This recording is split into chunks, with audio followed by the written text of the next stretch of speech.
and you reflect across the line of reflection, and that line can be a lot of different things. It can be just the x-axis and the y-axis, or it could be something else. But when you're going to do a reflection, two of the things you need to know are what is your line of reflection, where is it located, how is it labeled, what is it, and the distance from the pre-image to the line of reflection. You need to know those two things to be able to do reflections.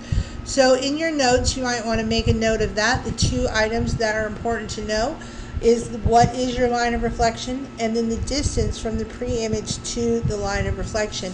If you need to take a minute, stop the video and write those things down, now would be a good time to do so.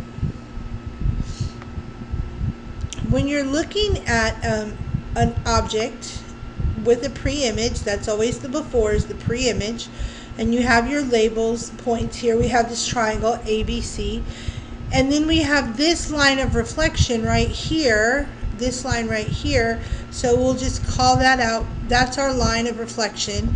And if we're going to reflect our object across that line, what you're looking at is another object, the image. We have the pre-image, and now this is called the image.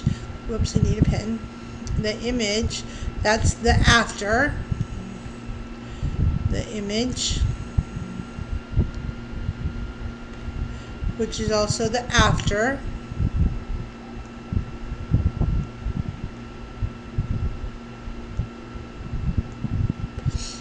And you'll notice that the distance, it's almost the same in here, but the distance should be the same from C to the line of reflection, and then from the line of reflection to the C prime. And you would look at the same thing, the B point to the line of reflection, and then the line of reflection to the B prime. And the same thing with the A. The distance from the A point in the pre-image to the line of reflection, and then the line of reflection to A prime. That is how you're going to do it. That's how you're going to graph it, and then that's how it's going to look. So what we say is that triangle ABC goes to triangle A prime, B prime, C prime, or is reflected in that manner, or ABC, triangle ABC is mapped to triangle A prime, B prime, C prime. This would be your notation for this pre-image to image mapping. Along with translations, reflections are also what? What would the word be that would go in right here? It's also an isometry. So if you remember, isometries keep the same shape and size. So it's also an isometry. It's not working very good today, but that's what it is. So reflections just flip an image over a line. It does not change the size, it does not change the shape, it does change the orientation, but it is still an isometry. That's another important point that you need to remember. A reflection is an isometry. So, and a reflection involves a flip of an image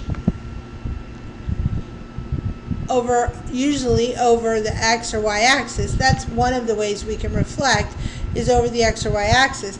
It may also be flipped over other lines, such as y equal x, x equal 2, different ones. The best way to graph the image of reflection is simply graph the pre-image, measure the distance to the line, and find your image that is reflected on the other side of the line. So this is something, again, you might want to write in your notes, in your composition book for today's notes. If you need to stop the video, please do. Now let's look at some of these commonly used lines, because that is an important aspect. We know the x and y axis, and so when something flips across the x and y axis, that's a little bit easier to visualize. The line y equal to x looks like this. You should recognize what this line looks like, so that if you are asked to reflect across that line, you're going to be able to do so. The opposite direction, the one with the negative slope, is y equal to negative x. That would be another one that could possibly request you to reflect across. Then you have some that are horizontal lines, like x equal to 2, or excuse me, y equal to 2. That would be an example of a horizontal line. And you also have another one here, a negative, y equal to negative 1. So we have horizontal lines which have a 0 slope. We have y equal to x, y equal to negative x. We might also have a vertical line. And that would look like this, of x equal to negative 4. So these are all potential lines to graph over. You should recognize these. So if you have a problem and it says to reflect over y equal to x, you should recognize that that's a one slope line through the origin. If it says y equals to a number, you should recognize that that's a horizontal line. If it says y equals to negative x, you should recognize that that's a negative 1 slope through the origin. And then if it's an x equal a number, you should recognize that that's going to be a vertical line. So this would be a good picture to get into your notes so that you can understand and look back at possible reflection lines. And this is another very important thing to have in your notes. So I would take a few minutes. Whoops, let's get a different color. Take a few minutes and just graph this, draw it, make a picture of it, different colors, whatever, so that you can refer back to it as you're doing reflections. You can pause the video and get that down and then move forward. We're going to just do a couple of quick examples so that you can get an idea about these. We'll be doing more in class. But here's the first one, and it's giving us the points, and it's already graphed them for us. Something to remember is that you should label your points always so that you know which way your reflection is going. You should use a straight edge. I'll be using the line tool in this, but you should use a straight edge so that you can see your actual object and it doesn't go crooked, and it's hard to see a image and a pre-image and an image that are supposed to be the same. If you're just drawing in freehand, they may not look the same. So let's look at this. We are reflecting. It says we're going to reflect on the x-axis. So remember I said first thing you need to know is what your line of reflection is. Where are you reflecting it? So we're going to reflect on the x-axis, and if you remember from the previous slide, the x-axis is right here. I've made a little yellow mark. So what I'm going to do is, all I'm going to do is count how far each point is away from the x-axis, and I'm going to plot them on the other side of the x-axis. So the A is easy because it's on there, so it's 0 away, so it'll be 0 away on the other side. So it's still just A and A prime are the same point. B is 1 point away from the x-axis in the negative direction, so it'll be 1 point away, or 1 unit away in the positive direction. So that will be our B prime. And then our C is 1, 2, 3 points away. So from C, I'm going to do the same thing, but I'm going to go 1, 2, 3 in the positive direction. Now you notice each time I move these, I kept their x orientation. I'm only moving in the y direction. So because we're only looking at its distance from the x-axis to the new line. So yeah, I moved this, sorry. All right, so there we're still good. So I'm going to lock this so that doesn't happen again. So now I just want to draw my lines to connect my points. I've got A prime to B prime, B prime to C prime, and C prime to A prime. So I have my reflected object, so I have my pre-image down here, my image here. And one of the ways that you tell if an object has been reflected is you look at the orientation. If the orientation changed, it's a reflection. So what does that mean? If you look at the way in the pre-image, if we were reading our ABC, we're reading it in this case in a counterclockwise direction, okay, in our pre-image.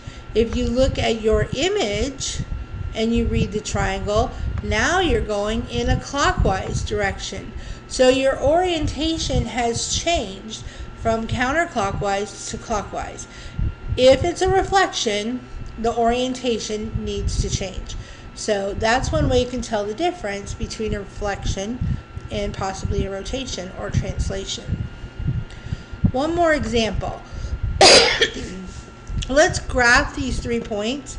So we've got our pre-image is at, let me make sure this one is locked so we don't have that problem again. There we go. Our pre-image is at -5, 1. So there's point A. So I'll put that in place. Then I've got, oh, let me fix that. -5, 1. So we need to get that in place. So we're going to go -5 and a 1. And then we've got -4, -3. So -4, 1, 2, 3. That's my B point. So let me put him in place. And then my C is located at 1, 1 right here. All right. So this is my pre-image. So if I take my line tool, or you take your straight edge and connect our triangle, looks like right here, that would be our pre-image. Now we have to decide where we're reflecting across. So we look at what it asks us, and in this case we're reflecting across the y-axis, which is here. So if we're going to reflect across the y-axis, again, we're going to find the distance away from the y-axis and go that same distance in the opposite direction. So for our first point A, we are 1, 2, 3, 4 units, 5 units away from the axis. So I'm going to go 5 units in the other direction. 1, 2, 3, 4, 5 units. And that's going to be my A prime. Okay? So now I'm going to do the same thing with B. B is 1, 2, 3, 4 units, and it's at 1, 2, -3. So we're going to stay in this -3 grid, but we're going to go 1, 2, 3, 4 units away from the y-axis, because that's what we're reflecting across. And then our C is 1 unit away, but it's 1 unit in the positive direction.